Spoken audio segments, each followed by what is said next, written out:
বিসমিল্লাহির রহমানির রহিম।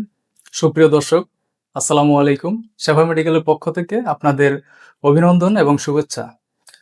যারা যে যেখান থেকে আজকের ভিডিওটি দেখছেন, আজকে একটি গুরুত্বপূর্ণ বিষয় নিয়ে আলোচনা করব। নেজাল পলিপ বা নাকের পলিপাস। নাকের ভেতরের শ্লেষ্মা ঝিল্লিতে দীর্ঘদিনের প্রদাহের কারণে এবং নরম, মাংসল, ফুলে ওঠা যে অংশটি সেটি হচ্ছে নাকের পলিপাস বা নেজাল পলিপ। লক্ষণগুলো কি কি? নাক দিয়ে পানি পড়া, নাক বন্ধ থাকা, মাথা ভারী লাগা বা মুখে প্রচণ্ড চাপ অনুভূত হওয়া, নাকের ঘ্রাণ শক্তি হারিয়ে ফেলা অথবা কারো কারো মেজাজ খিটখিটে হয়ে যাওয়া। এগুলো হচ্ছে নাকের পলিপাসের লক্ষণগুলো।